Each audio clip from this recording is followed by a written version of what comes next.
Hi කොහොමද ඉතින්? හිතනවා ඔයාලා ගොඩක් හොඳින් ඇති කියලා.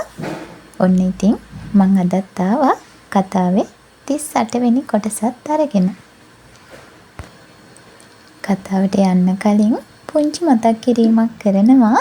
ඔයා තවමත් කතාව බලන්නේ channel එක subscribe නොකරනම් channel එක subscribe කරලා එකතු වෙන්න.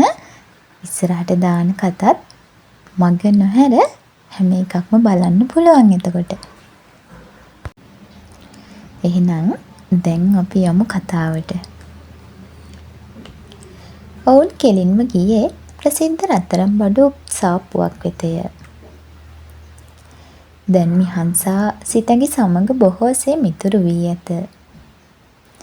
කොල්ලා අත දිගු කළද ඇයි කොල්ලාගේ අතට ආවේ නැත. ඇතිද? දැන් එන්නේ නැහැනේ. හොඳ වැඩේ. ඕවනම් ඉතින් හොඳ නෑ හොඳේ. ඔයා ඉතින් හරි දක්ෂයිනේ. දකින අයව වශී කරගන්න. කොල්ලා පැවසුවේ කෙල්ල දෙස ආදරයෙන් බලමිනි. යමු. මිහන්සාවත් රැගෙන සාප්පුව වෙත ගිය ඔවුන් ඇය වෙනුවෙන් ගත්තේ ඉතා අලංකාර රෝස මලක හැඩයකින් යුතු පෙන්ඩන්ට් එකක් සහිත කරමාලයකි. එය දැමූ විට ඒ චූටි බෝනික්කිය තවත් හැඩ විය. ඒත් සමගම කොල්ලා එවැනිම ඊට ප්‍රමාණයෙන් තරමක් විශාල පෙන්ඩන්ට් එකක් සහ චේන් එකක් මිලදී ගත්තේ සිතැඟිටය. ඔහු එය ඇගේ කරට දමන විට ඇය පුදුම වූවාය. මේ ඇයි? කෙල්ල සිහින් හඬින් ඇසුවේ එතන සේවක සේවිකාවන් කිහිප දෙනෙක්ම සිටි බැවිනි. කොල්ලා සිනාසුනේ ඒ ගැන කතා අනවශ්‍ය බව පවසන්නට මෙන්ය. පසුව වාහනයට සැනින් අනේ අයියේ මේවා ඔය ආස නැද්ද ඒකට? අනේ ඒක හරි ලස්සනයි. ඒත් ඇයි?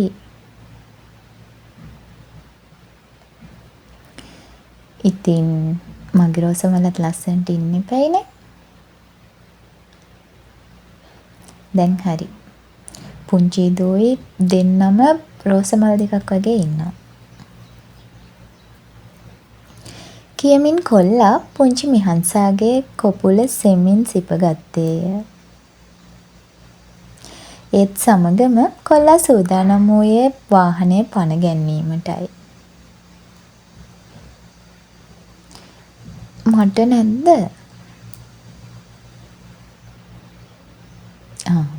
ඔයාටත් ඕනේද?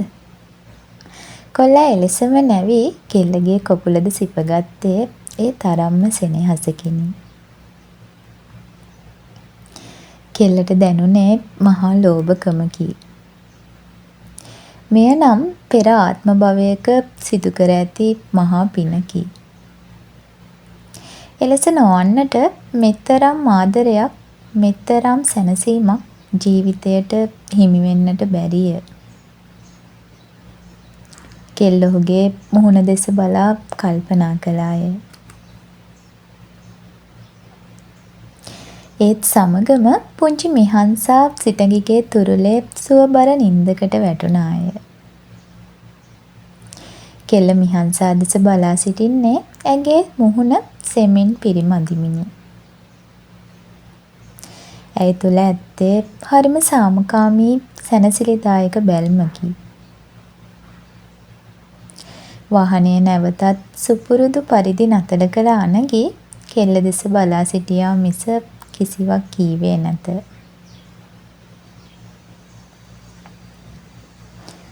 අත රිදෙනවද? මං ගන්නද බබාව? සුළු මොහොතකින් කොල්ලා ඇසුවේ කෙල්ලගේ සීට් බෙල්ට් එක ගලවමිනි. නැහැ. අනේ මටත් ඕනේ. රෝස කැලෙන් තමයි ගේන්න වෙන්නේ.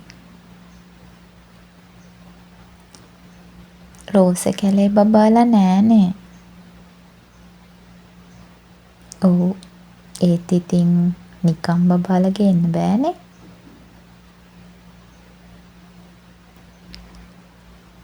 බණ්ඩියට ගෙන්න ගමුද? කෙල්ල ඇසුවේ දඟකාර ලෙසය. බණ්ඩියට බබාලා නිකන් එන්නේ නෑනේ. කියනවත් සමගම කෙල්ල බිම බලාගත්තේ ඇගේ මුහුණ ජම්බු ගෙඩියක්සේ රතු වෙද්දීය. කතාව නම් බබාලා ගේන්න.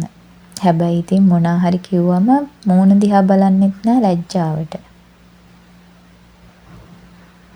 කොල්ලා කීවේ කෙල්ලගේ අත අල්ලා ගනිමිනි. කෝ බලන්නකෝ.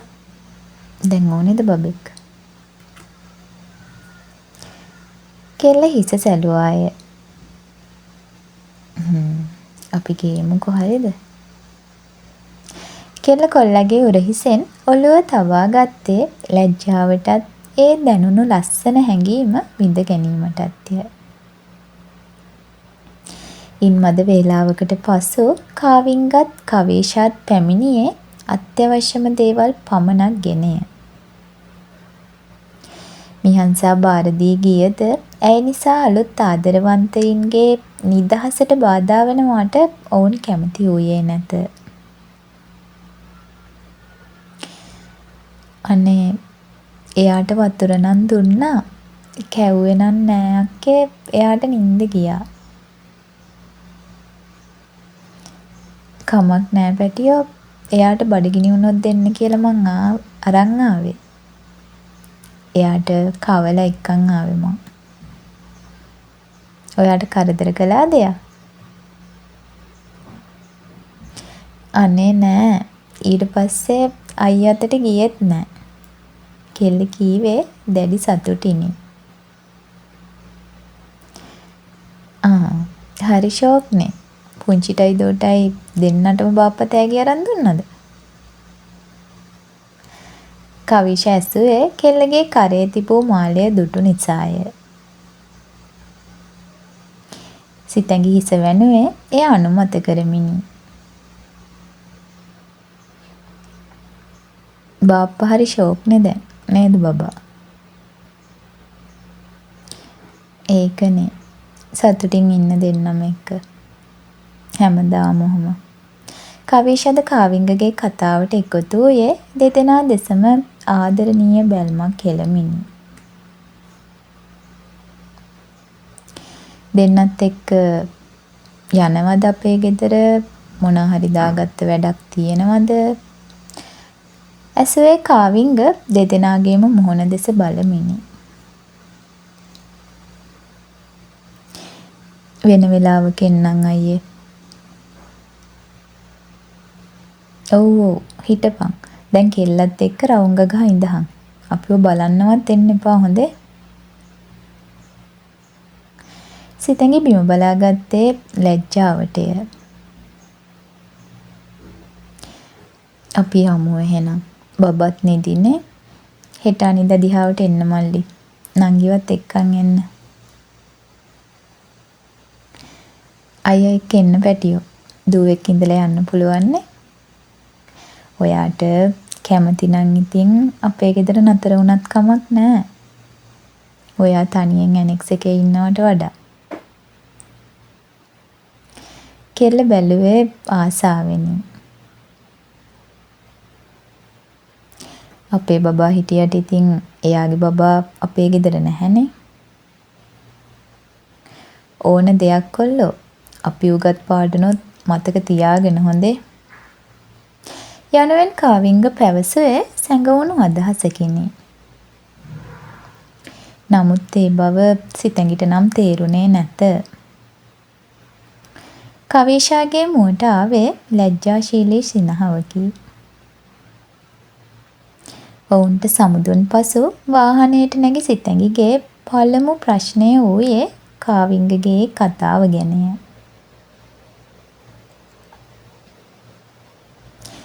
ඒකද අයියයි අක්කයි එයාලගේ එෆෙයා එක මට මතක විදිහට අවුරුදු 3ක් විතර. ඒ දෙන්න ඉතින් එහෙම ඉන්නකොට අක්කා ප්‍රෙග්නන්ට් වෙලා. එයාලා මැරි කරන්න කලින්. දෙයියනේ ඊට පස්සේ ඉතින් ගෙදරින් දැනගෙන හිටියෙත් නෑ. පස්සේ ඉතින් අයියා ලොකු තාත්තා එක්ක කතා කරලා අක්කලා ගෙදරට කතා කරලා ඉක්මනට වෙඩින් එක ගත්තා. කොහොම හරි මැරි කරන්න කලින් තමයි මිහන්ස ලැබෙන්න හිටියේ. ඉතින් ගෙවල් වලින් ගොඩක් ප්‍රශ්න ආවා යාලට ඒ කාලේ. ඒක නිසායි එහෙම කිව්වේ. දැන් මගේ සුදු මැණිකටත් ඉතින් බබෙක් ඕන වෙලානේ. අනේ මං කිව්වේ බැන්දට පස්සේ බය වුණාද? මම මොකටද බය වෙන්නේ? බය නැන්ද? ඇයි බය වෙන්නේ? ඉතින් එහෙම වුණොත් ඉතින් අපිත් ඉක්මනට බඳිමු. මගේ මැනිකට එච්චරට විශ්වාසයිද මාව? ඔව්. මට මෙච්චර ආදරය කරන මෙච්චර ගරු කරන ඔයාගේ ලේ වලට වැරැද්දක් කරන්නේ කොහොමද අයියේ? ඔයා එහෙම කවදාවත් කරන්නේ නැහැ.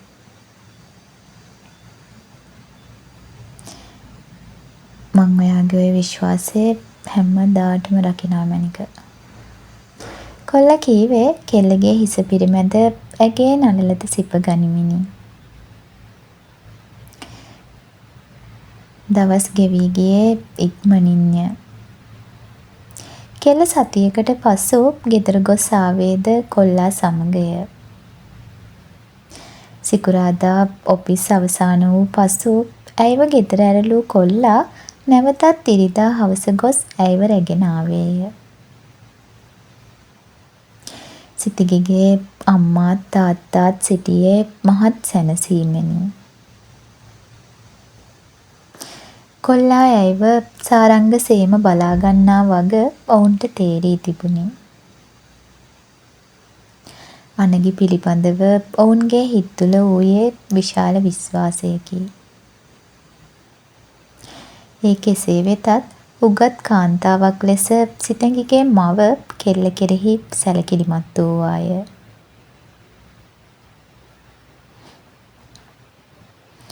දෝනි අනගේ අයියා ගොඩක් හොඳයි තමයි. හැබැයි ඔයා ගෑනු ළමයෙක් පුතේ. ගොඩක් පරිස්සමින් තමයි අපි ජීවත් වෙන්න ඕනේ. තේරුණාද? මොනවම හරි දෙයක් තියෙනවා නම් අම්මා එක්ක කතා කරන්න. අම්මා එසේ කෙල්ලට පැවසුවේ ඔහු කොතරම් හොඳ වුවද ඔහු තරුණයෙකු වන නිසාය. ගින්දරත් පුළුනොත් එක ළඟ තැබීමෙන් ඇවිලී යා හැකි බව ඇය දන්නීය. නමුත් ඇය තම දරුවන් හැදුවේ මනාව ගුණධර්ම කියා දෙමිනි. ඔවුන් වැරදි ක්‍රියාවක් නොකරන බවට ඒ අම්මාගෙත් තාත්තාගෙත් හිතේ තිබුණේ ලොකු විශ්වාසයකි.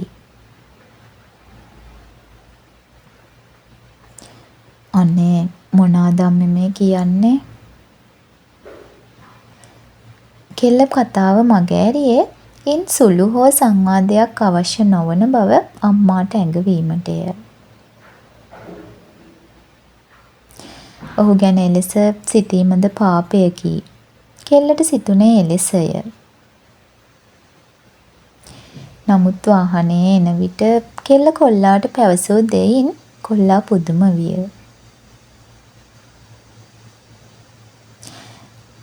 අම්මලා මොනවද ඕනි කියන්නේ? විශේෂ දෙයක් නැහැ. හැබැයි ගින්දරයි පුල්නොයි එක ළඟ තිබ්බම ඇවිලෙන්න පුළුවන් නිසා පරිස්සම් වෙන්න කියලා නොකිය කිව්වා. මොකක්? ඔව්. ඒ කියන්නේ? ඒ කියන්නේ ඔයාගේ ගින්දරට මම පිච්චෙයි කියලා. අම්මා එහෙම කිව්වද? කොල්ලා අසන්නේ අඳුරු මුහුණෙනි. අයියෝ නෑ නෑ මම විහිළුවක් කළේ. අම්මා කිව්වා අනගි අයියා ගොඩක් හොඳ කෙනෙක් තමයි. හැබැයි මම කෙල්ලෙක්නේ.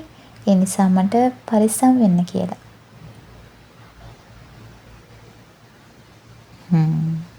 ඒක ඇත්තනේ ඉතින්. මගේ මැනික පරිස්සම් වෙන්න ඕනේනේ. ඔව්. හැබැයි ඉතින් අම්මා දන්නේ නැහනේ ඒ ගින්දර නිවන වතුර තියෙන්නෙත් මං ගාවමයි කියලා. කෙල්ල කීවේ ඔහුට ඇසක් ඉඟි කරමිනි.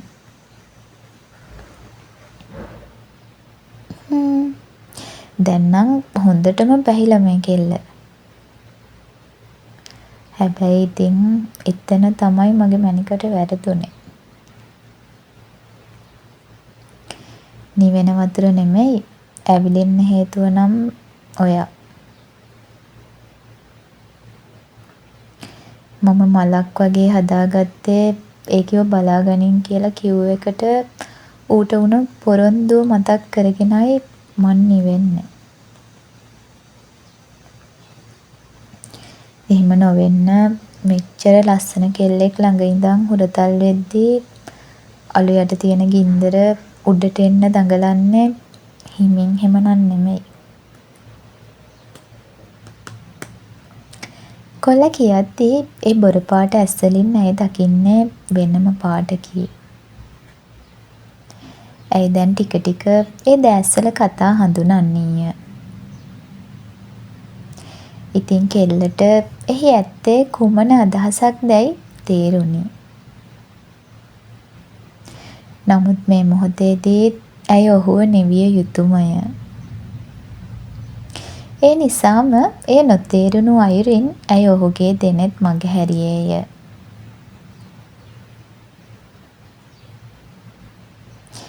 ඒ කියන්නේ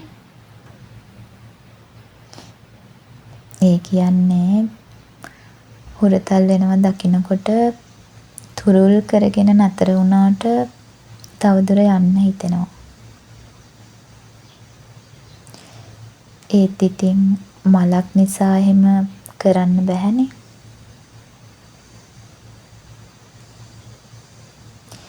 කෙල්ලගේ ඇඟම හිරිවැටී ගියේ ඒ කතාවටත් වඩා ඒ බැල්මටය. ඔහු කිසිදාක මෙවැනි දේ කියා නැත. දෙතොල් අතර සිදු වූ උණුසුම් ගනුදෙනුවකට එහා ගිය කිසිවකට ඔහු උත්සාහ කර හෝ නැත.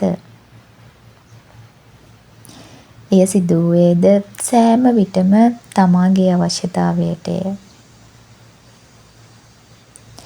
නමුත් ඔහු එලෙස සිට ඇත්තේ තමා විසින්ම පාලනය වෙමින්ය. කෙල්ලට ඔහු කෙරේ දැනුනේ ගෞරවයකි. ඒත් සමගම කොල්ලා දෙස බැලූ කෙල්ල ඔයා හොඳ වැඩියි මහත්තයෝ. කීවේ කොල්ලාගේ කොපුල් සීරුවට පිරිමදිමිනි. ඔවුන්ගේ කතා බහ අතරතුර සිතඟිගේ නවාතැන්ට යන විට රාත්‍රී තිබිණි. ඉදිරි සතියම ගෙවී ගියේ එක ක්ෂණයකිනි. කෙල්ලගේ හිතේ තිබුණේම ඒ ට්‍රිප් එක ගැනය. ටනාෂා එදින තරහින් පිටව ගියද මෙතෙක් ඇගෙන් කිසිදු ප්‍රතිචාරයක් නොවූ හේයින් අනගි සිතුවේ ඇය සිත හදාගන්නට ඇති කියාය. ඔහු තාත්තාගෙන්ද මේ පිළිබඳව ඇසුවද තාත්තා කීවේ ඇගේ පාර්ශවයෙන් එතරම් කෝපාවිෂ්ඨ ප්‍රතිඵලයක් නොදැක්වූ වගයි. කෙසේ වෙතත් අනගි සිටියේ සෝදිසියෙනි. ඔහුට ටනාෂා ගැන එතරම් විශ්වාසයක් තිබුණේ නැත. නමුත් එක්වරම පැමිණි දුරකථන ඇමතුමක් නිසා ඔහු පුදුම විය. එය ටනාෂාගෙන්ය. ඇය ඔහුගෙන් සමාව ඉල්ලීය. මං ඔයාට ඉස්කෝල් යන කාලේ ඉඳන් කැමැත්තෙන් හිටියා. ඒක ඔයා දන්නවා. ඒත් ඔයාට මගේ වෙන්න බැයි නම් මම මොනව කරන්නද?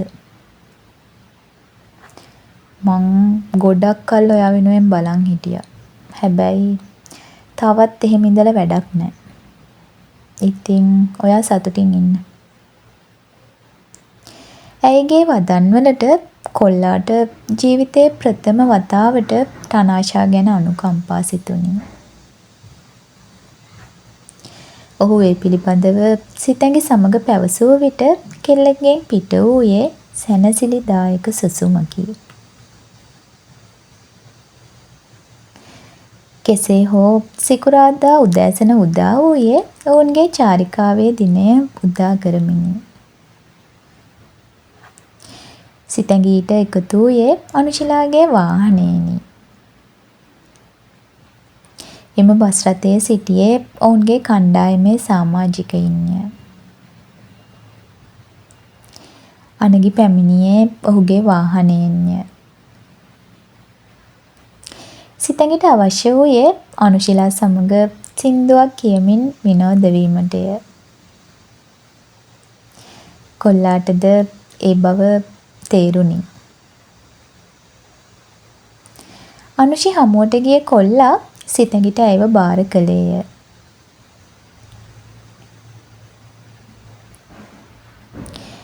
අනුෂි මෙයා ඔයා එක්ක යන්න ඕනෙලුනේ. අනේ පරිස්සමෙන් බලාගන්න. අනේ හරි සර් මම ළඟින්ම තියාගන්නම්. සර් බය වෙන්න එපා.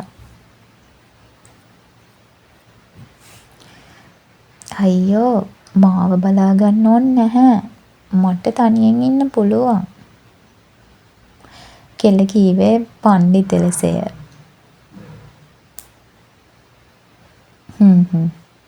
එහෙනම් ඔයා අනුෂිව බලාගන්නකෝ. හොඳද? කොල්ලා කියන විට අනුෂිටත් නිලංගටත් සිනහ ගියේ එකවරමය. ෆෝන් එක අතේ තියාගන්න. හැබැයි මම අහනකොට බෑග් එකේ සයිලන්ට් වෙලා තිබුණේ කිව්වොත් නම් මම මගේ වාහනයට ගන්නවා හොඳේ. කොල්ලා කීවේ අවවාදයක් ලෙසය. කෙල්ලීට රැව්වේ ඔහුව ගණන් නොගනිමින්ය. එහෙමනම් විශ්වාස කරන්න බැහැස මෙයාගේ ෆෝන් එක වැඩ කළේ නැත්තම් මට ගන්න. අනුෂි කීවේ කෙල්ලගේ දුරකථනයේ වග හොඳාකාරවම දන්න නිසාය.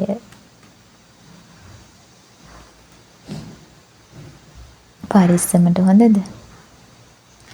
කොල්ලා ඇගේ හිස වරක් පිරිමදිමින් කීවේ එතනින් නික්මීමට මත්තෙනි.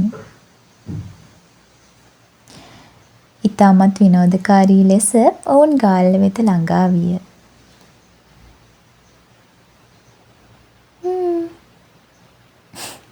එහෙම තමයි වෙන්නේ. ඉතින් කොහොමද කතාව?